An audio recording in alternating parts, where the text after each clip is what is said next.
Jeżeli kiedyś zastanawialiście się, jak produkuje się kostkę granitową, jak wydobywa się granit i co jeszcze z granitu można zrobić, zobaczcie koniecznie ten odcinek do końca na kanale Do Roboty, gdzie pokażemy ciężką fizyczną pracę w kopalni granitu. Do roboty!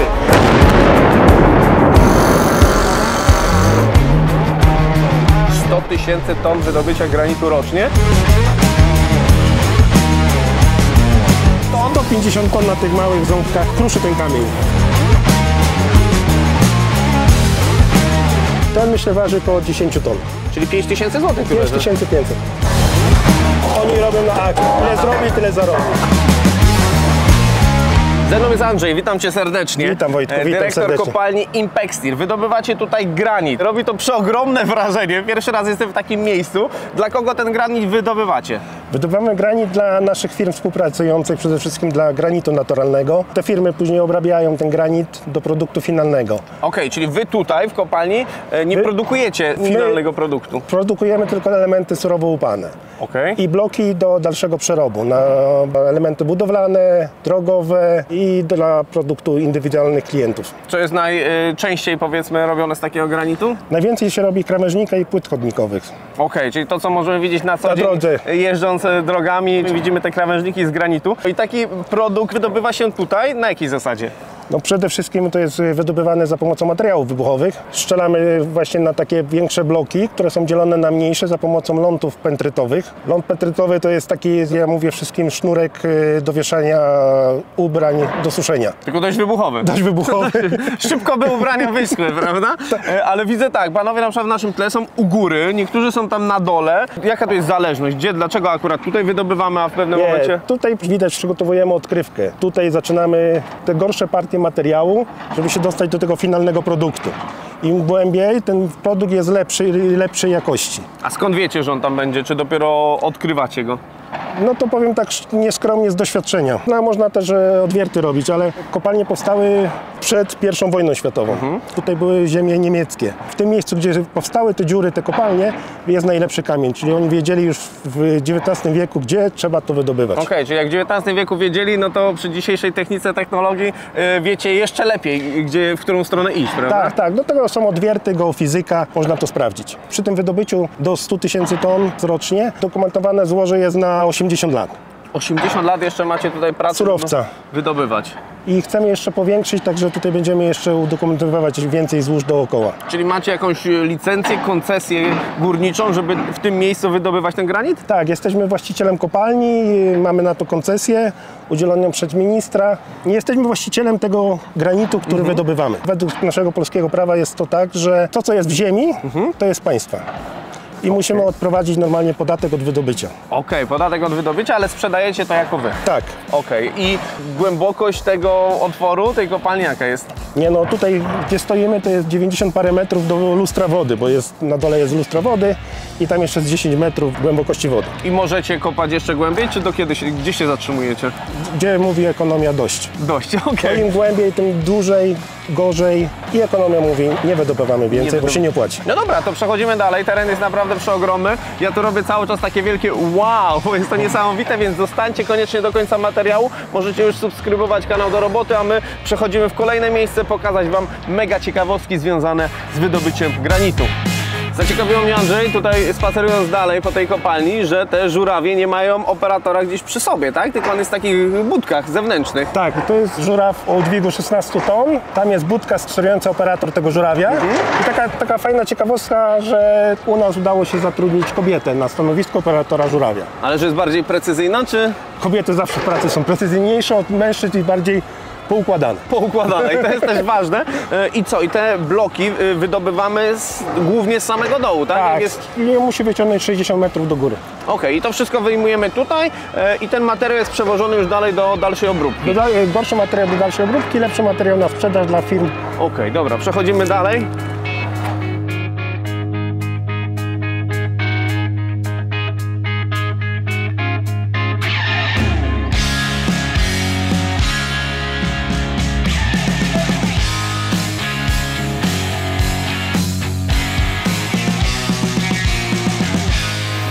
Czyli teraz można powiedzieć, że jesteśmy na początku urabiania tego granitu. Widzę ładunek wybuchowy, można tak go nazwać, jest ładowany do otworów. To jest naprawdę ładunek wybuchowy. Jest to ląd petrytowy o gramaturze 20 gram na metrze. I za pomocą niego zostaje odsunięty wielki monolit granitowy. Okej, który później jest dzielony? Dzielony jest na mniejsze bloki do przerobu. My strzelamy raz, 2 razy dziennie na każdym przodku. Mamy 4 przodki, także na każdym przodku odbywa się roboty strzałowe raz dziennie. Raz dziennie. Czyli najpierw są nawierty, Tak. teraz to pokazujemy w dużym skrócie, bo już są te otwory wywiercone, ale mniej więcej czasowo przygotowanie takiego monolitu jednego wielkiego, ile to trwa? Ja myślę, że około 1,5 dnia. 1,5 dnia, okej, czyli to nie jest tak hop-siup, nawiercamy, Nie, wkładamy. no zależy, jak tutaj mamy duży monolit. Monolit ma 960 ton, coś koło tego. I używamy materiału wybuchowego w wysokości 7 kg. 7 kilo na te... 350 metrów tego sznurka jest włożone do otworów. Okej. I tu za chwilkę będziemy się udawali w bezpieczne miejsce, żeby już zrobić ten odstrzał. Tak, udamy się poza strefę rozrzutu, żeby było bezpiecznie i będziemy robić odstrzał. Super, no to przechodzimy dalej, a wy zobaczcie, jak to wszystko wybucha.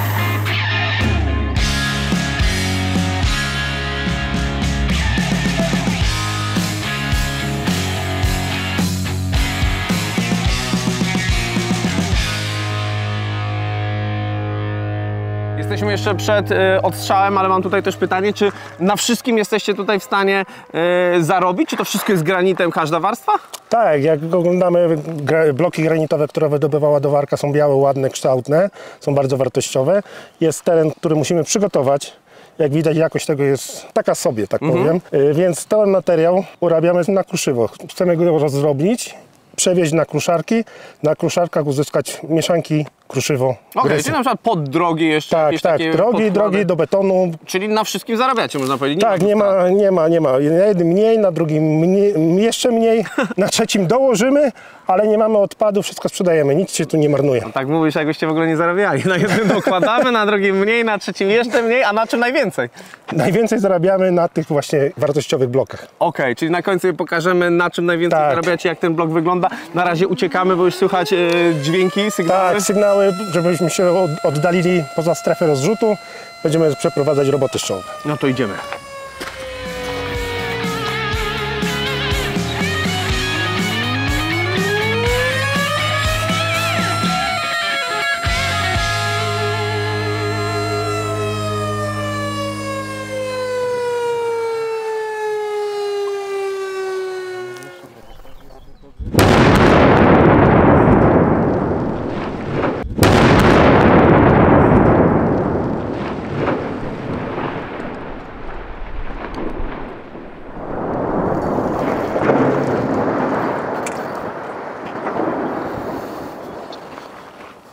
Jesteśmy, Andrzej, po odstrzale.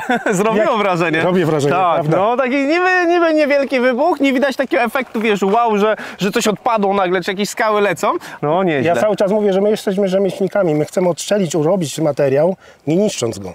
Bo jak widzimy tutaj na dole, wszędzie dookoła, to mówiłem o odkrywce, to jest strzelane, żeby rozkruszyć, żeby nie było dużych gabarytów, żeby weszły do gardzieli kruszarki. Czy to już jest dla konkretnego klienta odkruszone, że wiecie, jakie to będzie miało finalne wymiary i gdzie to pójdzie? Czy to jest na razie po prostu kawałek po kawałku sobie codziennie kruszycie i kto co kupi, no to dalej jest to przetwarzane? No akurat ten materiał jest specjalnie zrobiony dla granitu naturalnego. Szerokość jest 3,5 metra. Mają wykonać jakieś słupy na ogrodzenie czy coś w wielkości 3,5 metra. Okej, czyli za chwilkę zejdziemy na dół. Kolejnym etapem jest to, że panowie będą to rozdrabniać na mniejsze bloki, które później ładowarka zabierze dalej. I dziennie, jaki tu jest ilość wydobycia, powiedzmy, takiego granitu? Znaczy dziennie to nie, bo nieraz nie wydobywamy przez cały dzień nic, przygotowujemy. A nieraz jest tak, że jednego dnia wydobywamy 30% miesięcznego wydobycia. Także to nie ma, jeżeli mamy poszczelane ładne ściany, to rozebranie ich jest bajecznie proste. No my wydobywamy do 100 tysięcy ton, 90-80 tysięcy ton rocznie. 100 tysięcy ton wydobycia granitu rocznie i on jest od razu produktem, który sprzedajecie dalej albo przerabiacie, tak? Tak, tak. Sprzedajemy na magazynie, klient przyjeżdża, wybiera, sprzedajemy. Okej, super. Czyli przechodzimy już na dół z powrotem, zobaczyć, jak to dzieli się na mniejsze kawałki. Tak jest.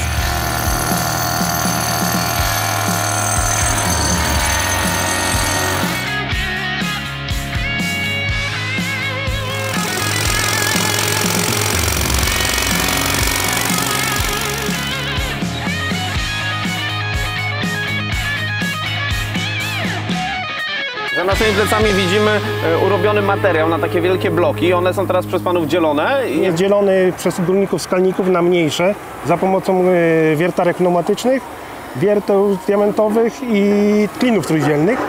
Kiedyś używali do tego młotka, teraz używają pobijaków pneumatycznych i jak odspoją, podjeżdża ładowarka, wyciąga ten blok i ten blok jedzie dalej na magazyn, na przerób. Czyli tutaj na kopalni nie ma maszyn elektrycznych, no bo też są ładunki wybuchowe, tak dobrze Tak, rozumiem? rozumiem bardzo dobrze, także wszystko jest pneumatyczne, mamy serce, to są sprężarki, powietrze jest rozprowadzone po całej kopalni, wszędzie jest powietrze, także tu nie ma żadnego problemu i używamy narzędzi pneumatycznych. A wielkość tych bloków, na jakie to jest wszystko dzielone, to jest przez górników oszacowywane na, nie wiem, na oko, że akurat tutaj mają wiercić i taki ten blok ma mieć wielkość, czy jakoś to mierzą wcześniej? Nie, no przede wszystkim natura wymaga to, jak to wygląda. Jeżeli wszystko pasuje, to wtedy tniemy to indywidualnie pod klienta. To powiem tak, że na przykład jak robimy płyty 50×50, to najlepszy wymiar jest 20×100, bo nie ma wtedy odpadu. Okej, czyli o tych wartościach tych materiałów jeszcze dzisiaj porozmawiamy, bo to też jest ciekawe. Każda wielkość materiału z jednej strony ważyć może tyle samo, ale wartość może być zdecydowanie inna. Decyduje o tym jakość, do czego jest wykorzystywany.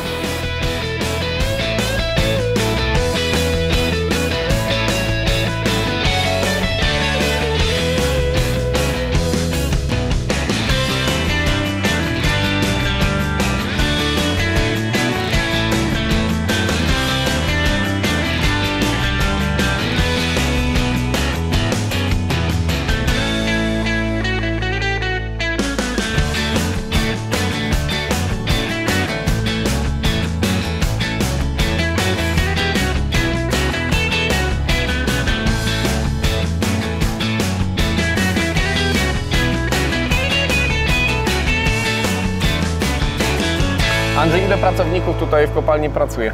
My zatrudniamy około 40 osób ogólnie, ze wszystkich z kopalnią, obsługą i zbiorem. Okej, ale to są wszyscy górnicy? Nie, akurat mamy podzielone na kopalnie też. Na kopalni pracuje około 20 osób. Podzieleni są na górników, skalników, którzy docelowo pracują na skale, na wiertarce, wydobywają ten granit. A potrzebni też są pomocnicy, tacy jak operatorzy żurawi, operatorzy ładowarek. Czyli to oni wtedy też pracują u was, ale nie są górnikami, tak? Ktoś, kto Nie, jeździ no, na są ładowarce? zatrudnieni normalnie u nas w kopalni, ale jeździ na ładowarce, jest to operator ładowarki, któremu uzyskuje uprawnienia na prowadzenie ładowarki. Jak z ludźmi, tak się domyślam, że to jest największy chyba problem całej kopalni. To jest problem naszego przemysłu granitowego. Jest problem z tego powodu, że młodzi ludzie nie garną się już do przerobu kamienia. To nie jest łatwa praca. Także zostało już pokolenie, ja mam zatrudnionych dwóch młodych chłopaków po 24 lata, a reszta tak średni wiek to jest 45 lat. Okej, czyli z jednej strony potencjał tej kopalni, jak widzimy jeszcze na hektary ziemi, jest naprawdę spory, ale patrząc na ludzi, którzy pracują, no jak się młodzi się nie garną do roboty w kopalni, no to może być ciężko z tym wydobyciem. No będzie na pewno ciężko, ale chcemy wprowadzić nowe technologie. Chcemy wprowadzić cięcie liną diamentową na wyrobisko, co ułatwi urabianie i będzie mniej ludzi musiało pracować. Okej, czyli jakieś plany są automatyzacji, że tak powiem. Tak. Jak to większość mówi, automatyzacja zabierze nam pracę, ale tutaj jak widać też ludzie nie chcą niekoniecznie To pracować. odwrotnie, musimy automatyzować, żeby wydobywać. Czyli jeszcze potencjał jest tutaj. Tutaj widać jakaś nowa, tak? Nowe wydobycie z tej strony cały czas, czy... Znaczy, to jak powiem, że to trwa, zejście od góry do dołu to trwa około 6-7 lat, także to nie jest takie proste. 6-7 lat, żeby zejść na dół. Ale co, na przykład im głębiej, tym lepszy jest materiał, rozumiem, tak? No nie zawsze, ale tak z reguły bywa. Okej, no bo tak byśmy się mogli zadać sobie pytanie, dlaczego nie jedziecie w prawą stronę po 3 piętra na przykład, tylko wydobywacie tutaj po 10-15 pięter w dół, zamiast sobie iść kroczek po kroczku dalej. Byłoby chyba łatwiej taniej. Teraz powiem tak, że odchodzimy od dźwigów, będziemy odkrywać i robić to ładowarką, z tego powodu, że ogranicza nas zasięg tego żurawia. On ma zasięg 29 metrów, czyli nie możemy nic wydobywać poza zasięgiem żurawia. Czyli musi być oddalony 29 metrów przodek. No ale na dole też są, powiedzmy, ładowarki, też tam coś jeździ, jak to zostało spuszczone. No, tymi żurawiami. Aha, czyli na dół i one tam zostały. Tak. Ale ludzie schodzą codziennie. Schodzą codziennie. Ile tam się schodzi na dół? Ja myślę, że schodzą około 20 minut, wychodzą 40. Wychodzenie jest cięższe. Okej, czyli godzina w plecy Godzina w plecy. na samochodzenie. No tak jak też zauważyłem, że na przykład jak taki żuraw ciągnie do góry blok, no to też praca na dole stoi, żeby powiedzmy oni się oddalili od tego bloku, tak? Tak. Żuraw właśnie ciągnie te bloki do góry. Jeżeli zjeżdża na dół pusty, no to wtedy oni pracują. Jeżeli wyciągamy tego bloka do góry, muszą odejść, poczekać aż ten blok wyjedzie. Także... Ale jak zapinają, to znowu osoba na żurawiu czeka. Tak. Jak go wycinają, to osoba na żurawiu czeka. Czyli te pauzy są tutaj nie ma Pauzy ciągłej, są, także nie ma ciągłej pracy. To nie jest praca taśmowa na taśmie. Teraz można powiedzieć, że będą mieli czas oglądać twój kanał. No właśnie, niech wszyscy oglądają kanał do roboty. Oczywiście subskrybujcie ten kanał, a my lecimy na wydobycie dalej.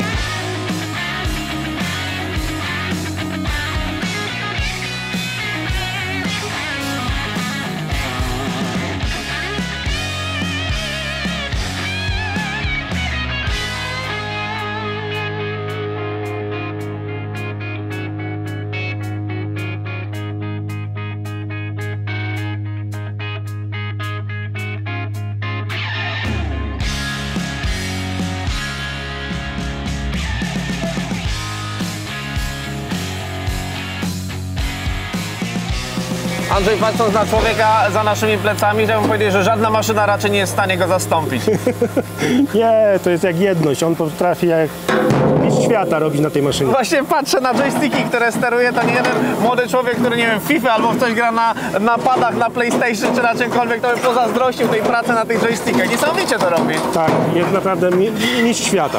Co tutaj się dzieje? No to tak jak przyjeżdża materiał z wyrobiska, na tym stanowisku przerabiamy go na mniejsze. Takie wsady jak wjeżdżają teraz na stół podawczy i z tego na tym stole podawczym wjeżdża do kładu upiarkę. Taka ciekawostka, upiarka jest o nacisku 150 ton. 150 ton? 150 ton na tych małych ząbkach kruszy ten kamień. Teraz jak widać staramy się uzyskać kamień murowy 20-20x40. Jest to zwykły kamień najlepszy do układania murów, takich rzeczy. Resztę formaka jest przerabiane na formak do dalszego podziału na mniejszych upiarkach i tam będziemy robić kostkę. Robimy kostkę na chodniki, na ronda, bruk, różnego rodzaju kostki. Czyli cały czas mówimy, że żaden materiał się tutaj nie marnuje, ale tak patrząc na to, co ten pan robi za naszymi plecami, on to wszystko robi na oko, z jednej strony, bo nie ma żadnej miarki przy łupaniu, ale z drugiej strony każdy kawałek jest identycznych wymiarów. Tak, ale on już pracuje 19 lat na tej maszynie, także jest jakby to mąż i żona. Mąż i żona z jedną maszyną, niesamowite. I on zawsze ma, powiedzmy, narzucony wielkość tych kawałków, które tutaj Nie, to akurat teraz w tej chwili robimy standard. Jesteśmy w stanie wykonać każdy element surowo łupany pod wymiar, pod klienta. Na przykład dostaniemy zamówienie z granitu naturalnego na jakieś 32×16 i ten człowiek to robi.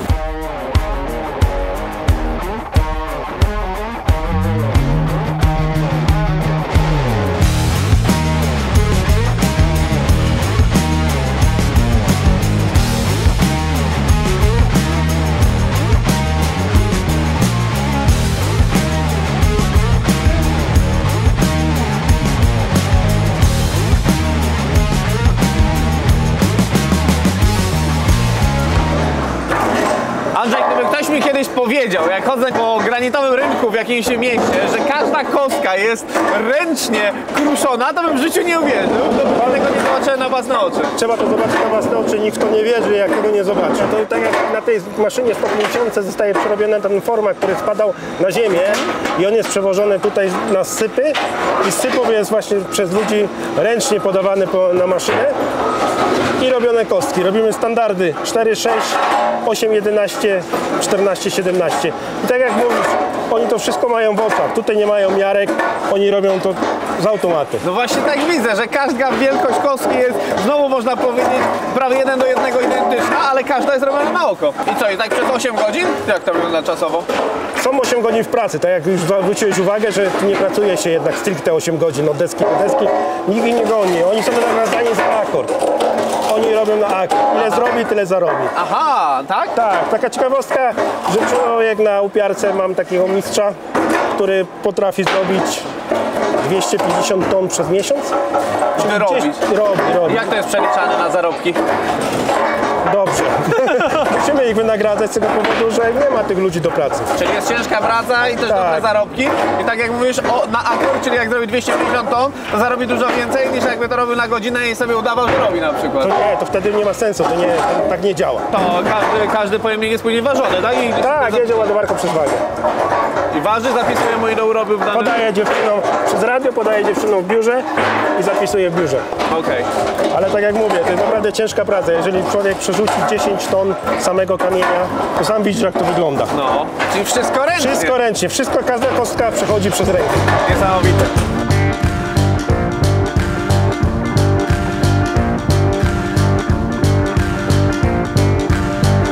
Teraz, Andrzej, jesteśmy w miejscu, gdzie te większe bloki, już takie foremne, są składowane, dobrze rozumiem? Tak, to jest finalny etap produkcji naszych bloków granitowych, to jest magazyn elementów gotowych. Ale widzę, że no jest różnica tej jakości na przykład między takim, a takim, które widać tam w oddali.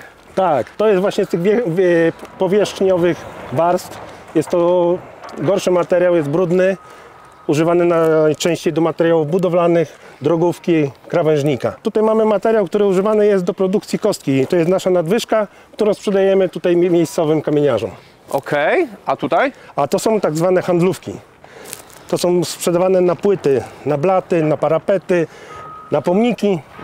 Ale czyli to zabieramy, wiem, że już transport jedzie do nas, zabierzemy to ładowarką na ciężarówkę i to jedzie do kolejnego zakładu, na przykład do cięcia, tak? Tak, tak. Też ten produkt finalny jest cenny, więc sprzedajemy go też ludziom z Polski, którzy robią pomniki w całym kraju. Okej. I jeśli chodzi o tak, nie wiem, wartość tych bloków, dla mnie wyglądają wszystkie no, dość podobnie. Cenowo ciężko oszacować według Ciebie? Nie, no ja powiem tak, jak jest cenikowo. Okej. To, żeśmy wcześniej widzieli bloki po tej stronie, kosztują od 160 zł do 200 za tonę. Za tonę? Rozliczamy się w tonę.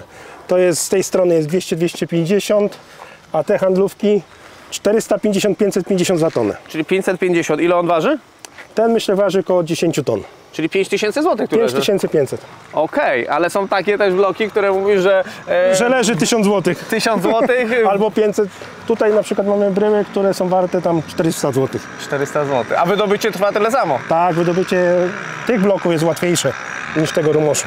Okej, mimo wszystko. No i jeszcze tak jak macie i odpad, i jakieś powiedzmy inne kamienie, które musicie kruszyć, na których powiedzmy są odpadem, mimo wszystko zarobicie, no ale to jest raczej nieduży pieniądz. Nie, to nie zrobimy, to robimy tam złotówkę 2 Za tonę. za tonę. Okej, czyli Jest przebitka, jest straszna. przebitka. I tutaj też patrząc na Twoją historię też delikatnie zakładu, pracujesz tu od 20 lat? Od 21 lat prowadzę tą firmę. Okej, czyli już dużo tego granitu przerobiłeś. Tak, nawet nie liczę tego, ile to jest. Ale też patrząc na ludzi, którzy tutaj pracują, to oni, można powiedzieć, pracują jak automaty, wiedzą co robić, każdy tutaj ma jakieś swoje zadanie do wykonania, nikt nad nimi nie stoi, to też jest fajne, tylko po prostu przyjeżdża duży blok, on wie, że go ma podzielić, wie jak to zrobić, wie na jakie części. No do końca nie jest tak, jak ty mówisz, tak to wygląda może. Jest nadzór nad nimi, musi być człowiek, który nad tym nadzoruje, pilnuje tego wszystkiego, bo jednak używamy materiałów wybuchowych i jak widać było, że praca jest niebezpieczna, praca na wysokości, także ktoś musi na tym czuwać. Nie, to co, teraz załadujemy ten wielki blok, czy też 2 bloki na ciężarówkę i jedziemy dalej. Jedziemy do zakładu przeróbczego.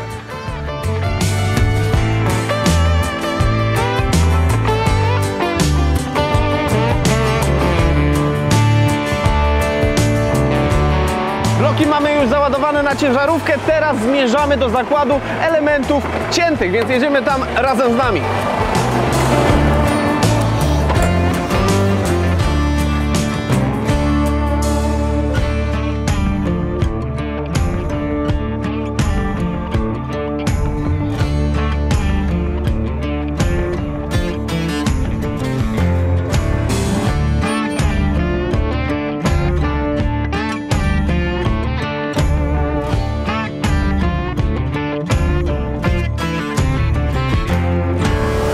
Andrzej, przyjechałem teraz z transportem tego wielkiego bloku, które tam są składowane.